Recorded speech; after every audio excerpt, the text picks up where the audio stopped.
his name. Amen. So today we are in Mark chapter 5. Mark chapter 5. The book of Mark being one of the accounts of Jesus' life and ministry while here on earth. And we're going to be kind of zooming in on a piece of a larger story. And if you would like to hear more about how does this kind of almost interlude type story fit into the larger flow of what Mark is doing in this chapter, you can come to the evening praise gathering where I'll be digging in a little bit deeper to, okay, how does this fit into the context and some interesting connections to the Good Samaritan story here. But I won't be doing that this morning. Going to be focusing more on the immediate passage at hand, which is Mark chapter 5, verses 24 through 34. So hear this from God. And he went with them. He's going with the crowd. He's going to the synagogue leader's house where that leader's daughter is ill. That's the sort of larger kind of frame story here. But we're going to be focusing in on what happens on the journey to the house. So he went with them, and a great crowd followed him, that's Jesus, and thronged about him. And there was a woman who had a discharge of blood for 12 years, who had suffered much under many physicians, and had spent all that she had, and was no better, but rather grew worse. She had heard the reports about Jesus, and came up behind him in the crowd, and touched his garment. For she said, "If I touch even his garments, I will be made well." And immediately the flow of blood dried up, and she felt in her body that she was healed of her disease. And Jesus, perceiving in himself that power had gone out from him, immediately turned about in the crowd and said, "Who touched my garments?" And his disciples said to him, "You see the crowd pressing around you, and yet you say, 'Who touched me?'" And he looked around to see who had done it. But the woman, knowing what had happened to her, came in fear and trembling, and fell down before him and told him the whole truth. And he said to her, "Daughter, your faith has made you well. Go in peace and be healed of your disease." I enjoy rock climbing. I don't do it all the time, but I like to do it when I have a chance to. And there's one kind of rock climbing called top rope, where there's a rope at the top, hence top rope, that you're connected to. And so you end up being kind of connected to the wall in a few different ways. There's the rope that you're tied into, that if you fall, it catches you, because unlike bouldering, you get up pretty high, so you want something to catch you. But it's not just the rope that's holding you there. You also have your feet that are on the footholds. You have your hands that are on the wall, so you're sort of connected to the wall, to the climbing, in a few different ways. And it's not enough for my feet just to not be broken, and my hands and wrists not to be sprained, and the rope not to be cut. They have to be functioning in the appropriate way to do the thing that they're supposed to do. The rope has to be tied, my hands have to be strong, my feet have to be sturdy in order to do the act of climbing. In a similar way, we are connected to this world, our existence, in a number of different ways. We're connected to God. We're in relationship with others, other people around us. We're connected to the physical creation itself. And we even have a relationship, in some sense, with ourselves, within ourselves. And again, in a similar way, it is not enough for those things just to sort of be there. But in order for flourishing, in order for goodness, in order for peace, biblical peace, they all need to be working well. The picture of peace in the Bible is all things working as they should be. We see this in the garden in the very beginning. God, when he made all things, did not give a meh, it's fine. Things are just kind of there. He wasn't cold-shouldered and distant from his creation and from his people, Adam and Eve, who he had made, but rather he called his creation good. Very good once it was completed. And when all things were made and Adam and Eve were dwelling in the garden, he walked in the cool of the day. He was with Adam and Eve, all things functioning as they should be, flourishing, good, peace. But we experience the lack of peace. For things did not stay that way, but as Pastor Will referenced, it fell. Adam and Eve rebelled. Sin, what is wrong and evil, entered into the world. Lack of peace. Things not the way that they should be. And we experience that, not the way that it should be-ness, in all of those connections. Physical pain that persists with us and sickness, conflict within family and friends, despite you trying to bring reconciliation and kindness, or perhaps not even just conflict, but just a lack of any sort of positive relationship being there. Maybe you don't fight, but never spend time with each other. Or perhaps within yourself, that relationship with yourself, your own pride and fear or unlovingness, whatever sin it is that you struggle with. That relationship within yourself, your own person, is fraught and frayed and wrong. And ultimately, our relationship with God, the Father who loved us and made us, also fraught and frayed. We see in this account, this story of Jesus and the woman, we see someone whose connections to this world are frayed, are fractured. And like the woman in the story, our tethers to the world, to ourselves, to God, to others, are not the way that we should be. And so we ask the question, how does peace come? This peace that Jesus gives, go in peace and be healed of your disease. How does the peace come? So first, we see that we must see the need. We must see the need. So the account starts out by noting her condition, the woman's condition, if you would look with me in verse 25. And there was a woman who had a discharge of blood for 12 years, who had suffered much under many physicians, and spent all that she had, and was no better, but rather grew worse. Mark is a dense gospel. It's the shortest of all the gospels. He's constantly moving from one thing to another. So the fact that he repeats over and over again the seriousness of what her condition is, 12 years, spent much, still hasn't fit, this is like painful, continually painful for her. And it gives the sense of she has done everything humanly possible to address this problem. Only someone who is greater than the human doctors can do anything about it. And we see that this particular ailment has affected all of those tethers, all of those connections with her own existence. First, we see her, the physical relationship to her own physical body is broken, right? Her body is not functioning as it should be. She would not be able to work as she could, enjoy the world, and physical creation as someone who did not deal with this would be able to. And perhaps you feel that acutely. You hear she has suffered much under many physicians. And perhaps you have a loved one who that phrase applies to, or for you personally, you've spent more time in doctor's offices than you ever thought was possible, and you feel that. Physical creation, not the way that it's supposed to be. Her relationship with others would be strained. So she has a flow of discharge of blood, which in the Jewish context, under the Jewish law given by God in the Old Testament, this would make her ritually unclean. And I'll say just a little bit more on that in a moment, but just to briefly say, if she is unclean, anything she touches is unclean, and anyone who touches what she touches would become unclean.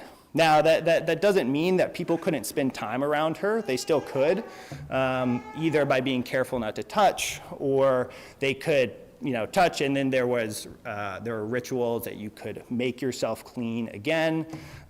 So people could spend time with her, but it was certainly more difficult and more strain than if she did not have this discharge of blood.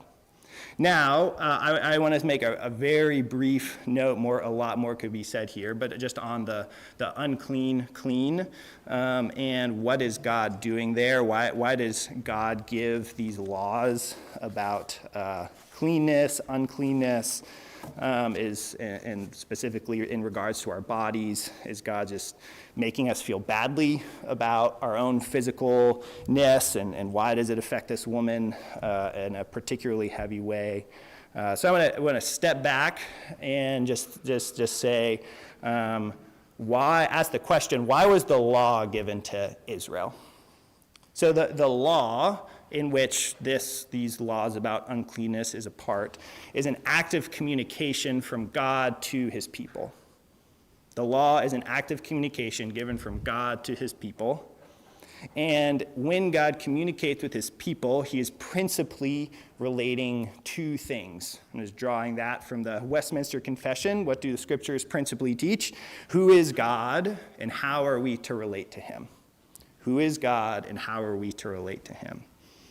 And in his law, particularly in laws about cleanness and uncleanness, God is communicating, I am distinct. I am separate. The word that the Bible uses to communicate that idea is holy. I am holy, distinct, and set apart. And so we, as people, must relate to him in that way. So the laws around what is clean and unclean primarily serve as a reminder that we must be morally pure. And so these things in day-to-day life about clean and unclean serve as a kind of moment-by-moment reminder of, I need to live rightly. I need to be loving and just. And he gives these day-to-day, moment-to-moment reminders to do that. Now, as another quick kind of sub-point there, unclean and clean, like someone with a discharge of blood, is not a moral category. God is not saying she is doing something wrong, morally wrong, by having a discharge of blood. Rather, the unclean and clean are just a ceremonial category, not a moral category. There's a lot more that could be said there, but just wanted to give a note on that. And if you would like to talk to me more about that, have other questions, I'm happy to talk about it afterwards.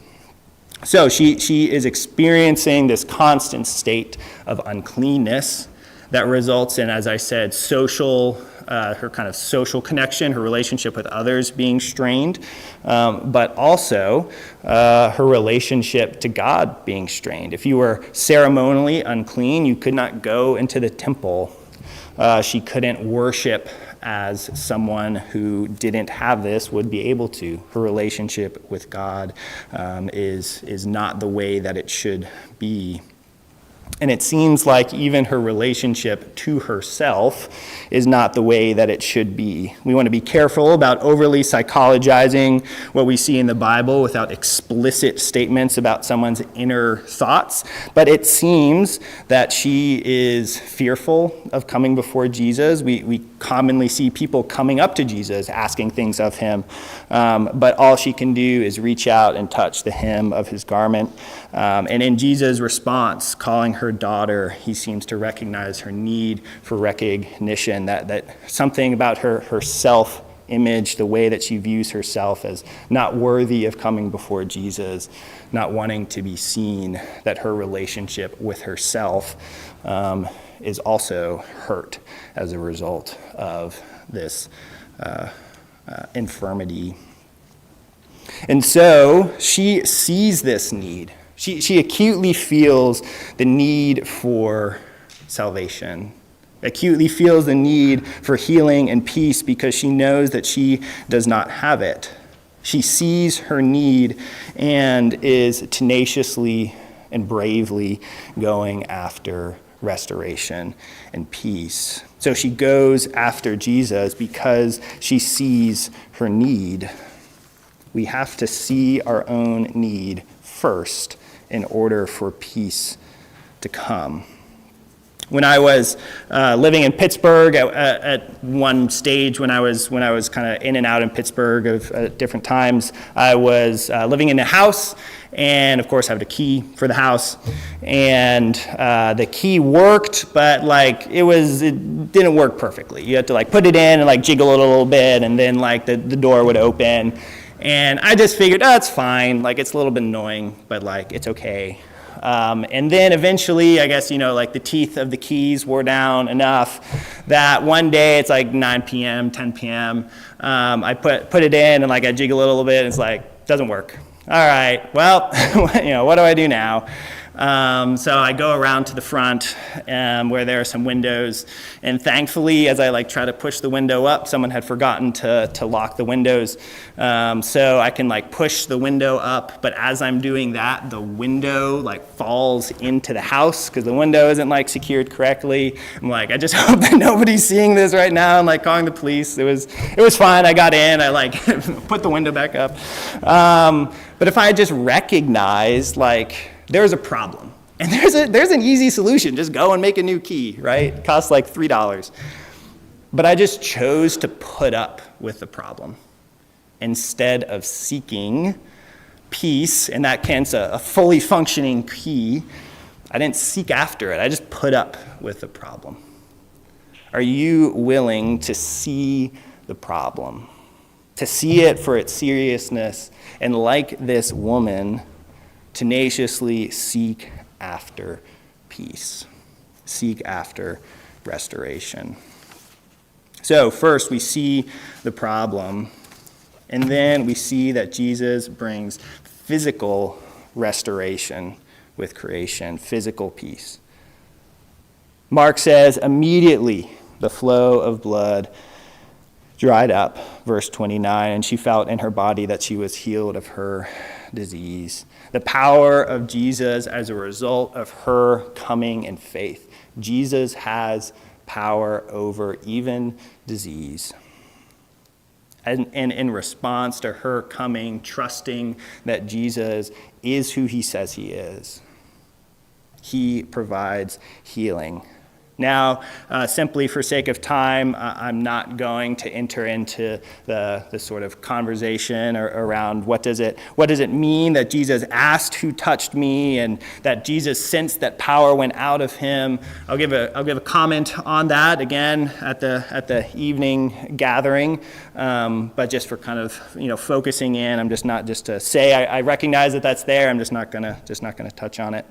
But he brings physical peace, physical restoration. And it's important to recognize that Jesus sees our physical problems.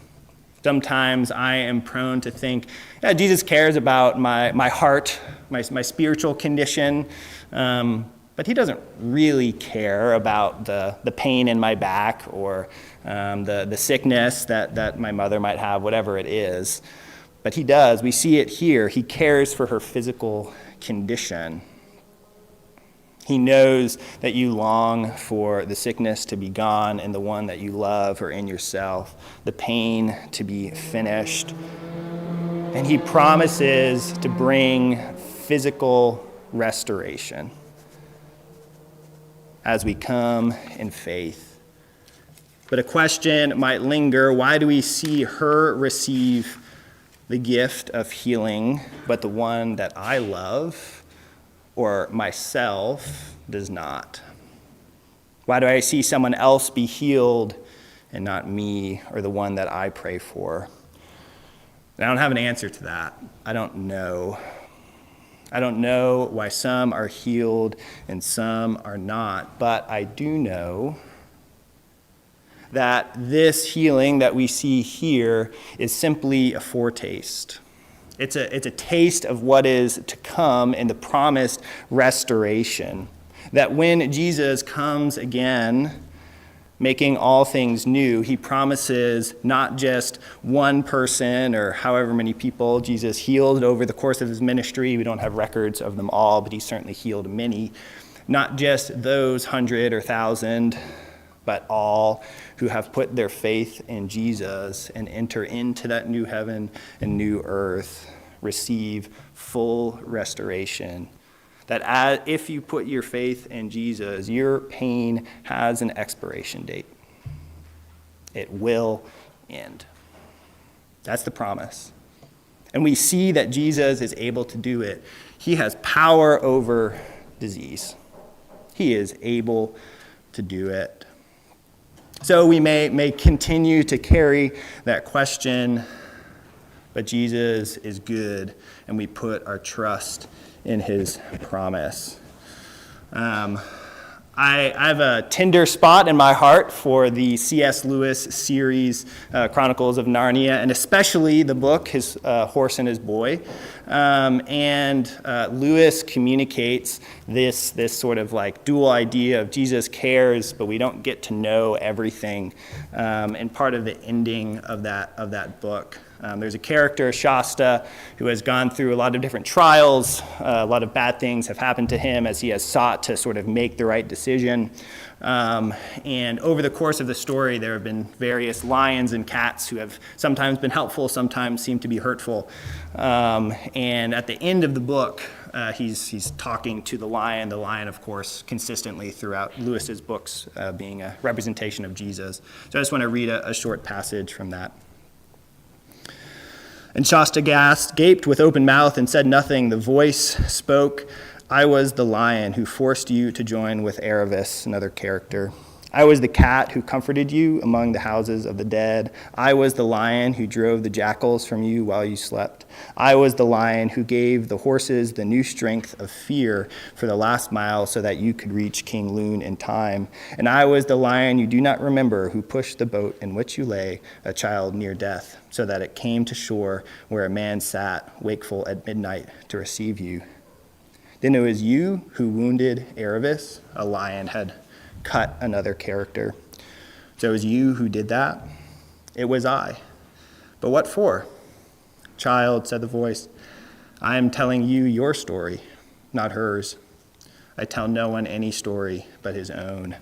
We see and hear in this little bit Lewis communicating two deep truths of the Christian life. The Lord is providing for us as we live and go through all things. And yet, we don't know why some receive some things and others receive others. The Lord only tells us our own story.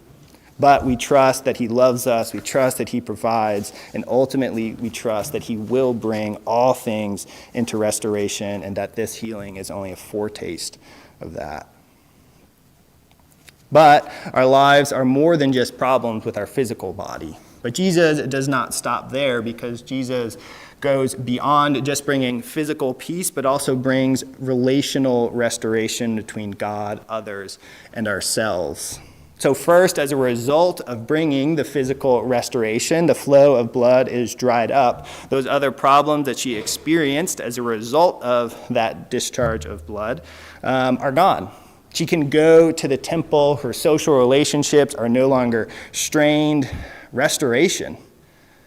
Things are more towards the way that they should be.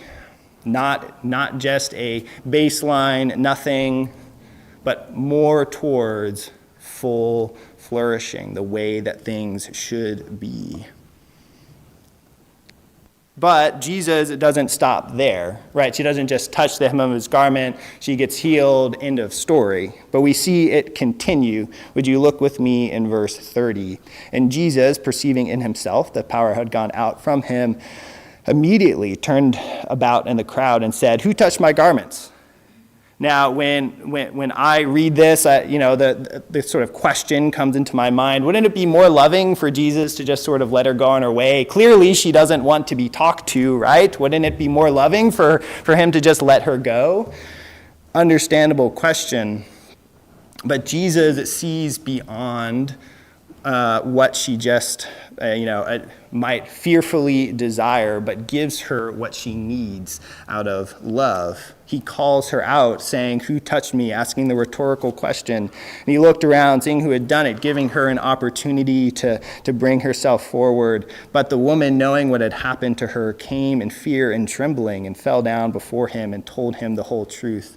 Fear, perhaps because of recognizing the greatness of Jesus consistently throughout the gospel. When people see what Jesus is capable of doing, they respond with trembling. But I think it is also reasonable for us to think that she might be afraid of what Jesus might say because she touched her. Will he be angry with me? Something like that, though, again, we don't know. We don't want to read too much into someone's mind that we don't have explicit statements about what they are thinking. But how does Jesus respond to her fear? He said to her, "Daughter, your faith has made you well. Go in peace and be healed of your disease." Jesus searches her out and sees her, the one who would be somewhat ostracized on the peripheral of the socialness of her family or connections.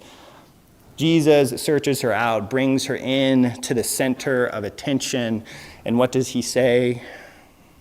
Daughter. The word here is described as respectful and affectionate. And the commentator I was looking at describes the word daughter in this time in that way, respectful and affectionate.